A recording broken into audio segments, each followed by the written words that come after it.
신약시대의 그리스도인이 구약의 율법이 정한 11조를 내는 게 맞는가?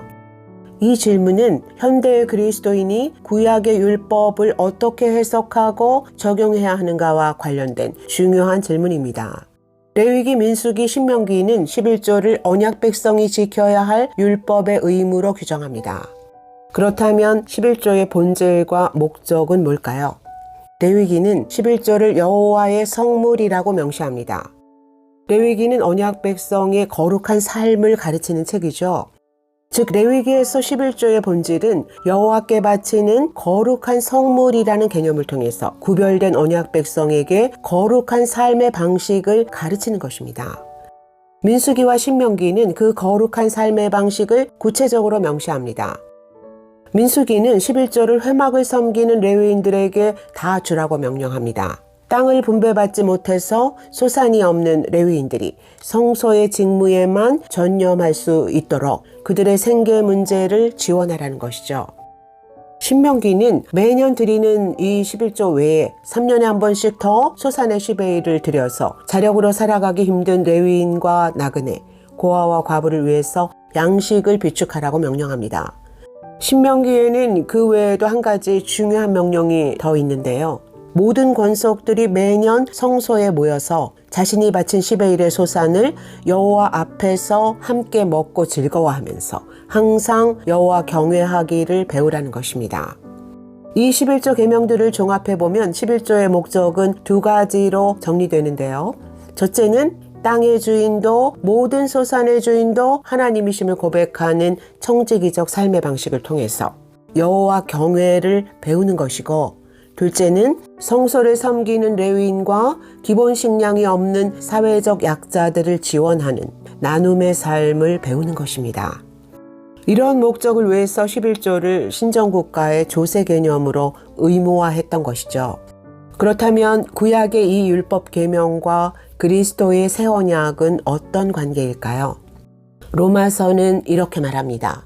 이제는 우리가 얽매였던 것에 대하여 죽었으므로 율법에서 벗어났으니 그러므로 우리가 영의 새로운 것으로 섬길 것이요 율법 조문의 묵은 것으로 아니할지니라. 그리스도인은 분명 율법 아래 있지 않고 새 언약 안에 있습니다. 우리는 율법의 묵은 조문에서 벗어났고 새 언약 안에서 하나님과의 새로운 관계에 들어갔어요. 우리는 더 이상 구약 백성이 신정국가 체제에서 조세의 개념으로 바쳤던 11조의 법 아래 있지 않습니다. 그런데 좀 헷갈리게 하는 본문이 신약성경에 등장하죠. 예수님은 마태복음 23장에서 이렇게 말씀하세요. 너희가 박하와 회향과 근체의 11조는 들이되 율법에 더 중한 바 정의와 공율과 믿음은 버렸도다. 그러나 이것도 행하고 저것도 버리지 말아야 할지니라. 신약성경이 11조를 언급하는 유일한 본문입니다. 여러분, 이 말씀이 과연 봐라 예수님도 11조를 내야 한다고 말씀하시지 않았느냐라고 주장할 수 있는 증거 본문이 될 수 있을까요? 그렇지 않습니다. 이 말씀의 배경은 유대교에서 그리스도교로 넘어가는 전환기의 시대이고, 이 말씀을 듣는 대상은 외적인 율법 준수로 경건을 가장하고 있는 유대교의 바리새인들입니다. 이 말씀의 핵심은 이 유대교인들에게 외식적인 율법 준수보다 더 중요한 것은 율법의 정신을 행하는 삶이다 라는 것을 강조하는 것입니다. 분명 신약성경에 11조에 대한 계명은 없습니다. 그리스도인에게 11조는 한 번도 계명으로 주어진 적이 없어요.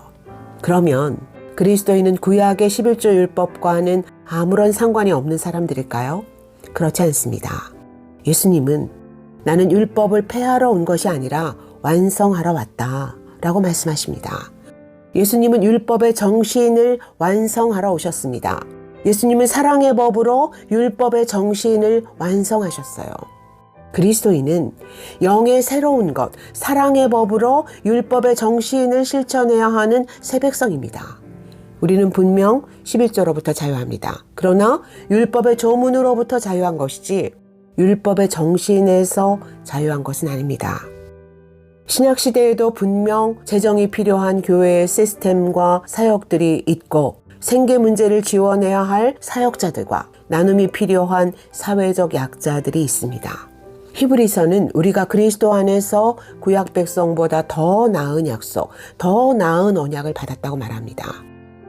그렇다면 그리스도인은 구약 백성보다 더 큰 은혜의 풍성함을 따라서 더 온전한 기쁨으로 더 후히 드릴 수 있는 복도 받은 셈이죠. 그런데 왜 이렇게 11조의 찬반 논란이 뜨거워진 걸까요? 논란이 일고 있다는 그 자체가 이미 11조가 순기능을 잃고 있다는 사인입니다. 말라기 3장을 내세워서 11조를 내지 않는 것은 하나님의 것을 도적질하는 것이라고 위협하는 것은 성경의 왜곡이고 오용입니다. 그렇다면 일부의 교회들이 성도의 11조를 눈먼돈처럼 마음대로 사용하는 것은 더 큰 도적질이죠. 온전한 11조를 드리면 반드시 하늘문을 여시고 쌓을 곳이 없도록 복을 부어주신다고 장담하는 것은 하나님의 사랑을 기계적인 조건부 사랑으로 왜곡하고 물질화해서 기복신앙과 인간의 탐욕을 부추기는 위험한 현혹입니다. 실제로 11조를 성실히 냈는데도 성경이 약속한 복을 받지 못하면 100% 환불해 준다고 광고하는 교회도 있다고 하지 않습니까? 거의 성경을 빙자한 사기죠. 온전한 11조란 정확한 10%를 시험대 위에 올려놓고 하나님과 딜을 하는 게 아닙니다. 우리는 더 큰 복, 더 많은 복을 받기 위해서 하나님께 뇌물을 드리는 게 아니에요. 많은 선지자들이 경고하고 있는 것처럼 하나님은 그런 헌금을 경멸하십니다. 다윗은 하나님 제가 무엇이기에 이처럼 즐거운 마음으로 드릴 힘이 있었나이까? 라고 기도하면서 즐거운 마음으로 드릴 수 있는 힘까지도 온전히 하나님의 것으로 봉헌했습니다. 바울은 그리스도인의 헌금에 대해서 이렇게 말합니다.